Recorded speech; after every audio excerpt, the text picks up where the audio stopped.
Annabelle Comes Home, the third movie in the series that is situated in the Conjuring universe, telling the story about a doll serving as a vehicle for spirits to come and do spooky stuff. Pretty much the same as the others, but with a different story. I love some of the Conjuring movies. 1 and 2 were great, and Annabelle Creation had some special stuff that got me stuck with the film. There are also movies like The Nun that didn't have that special taste that we expect in this universe. So I was really pumped to see this movie, and literally seconds before the movie started, I was thinking, okay, I hope they don't do certain things too much through the runtime. And that's because the movie opens with a jump scare, then following up to a big exposition scene about what Annabelle is and what it can do. Here the Warren couple is bringing the doll to their house to contain the evil, so we all can live happy and fearless. Not a bad intro, but not perfect, and I wasn't surprised with the way it begins, but after that the movie becomes a collection of scenes with characters walking around in the dark, building up to jump scares after jump scares after jump scares. Which got me really triggered because I don't like jump scares. It's fun one time to get the public out of their seats. Like I already said so many times, it gets repetitive if it's one after other multiple times, especially when the sound is really loud. What's really important about a movie like this is the tension of the moment and suspense. Here you kinda have it, but is barely executed and feels lazy. In this film it's so predictable when a jump scare is going to happen. I literally started to count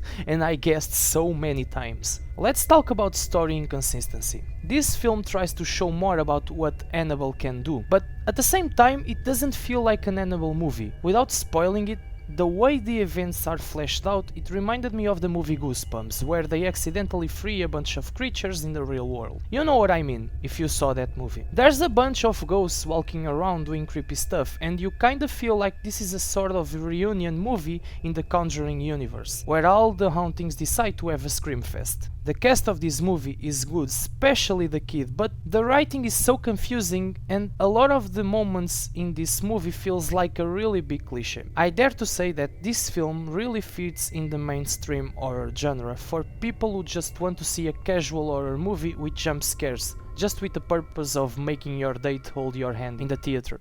This movie, in terms of camera work, I feel like they gave up in some moments, because, for example, there's a close-up in the second half of the film that I really don't want to see it again. It's atrocious the way it is set up. This confuses me because, like I said, it feels like they gave up sometimes. There are beautiful shots and really cool use of colors, but then it goes back to the strange shaky camera with unnecessary close-ups. There are awesome scenes too, especially the ones where you see the bride. It was my favorite haunting in this movie, and I wish they did more sequences with her. In the end, as I said, this film fits in the mainstream horror genre, with cliché moments and unnecessary jump scares that, even if it tries to go out of its safe place, ends up being more of what we already have seen before. I'll give this film a 5 out of 10. I'm sad because Annabelle 2 had such good potential and the first two Conjuring movies were amazing. Perhaps I'm wrong or not. It depends on where your opinion stands. I ask you to leave your thoughts on the comments below, and please don't hate me, because people tend to hate on others nowadays because of different opinions, and that isn't cool. If you disagree with me, I completely understand, and I'm happy to know why you do. Also, if you like my content, subscribe for more reviews in the future. See ya, guys.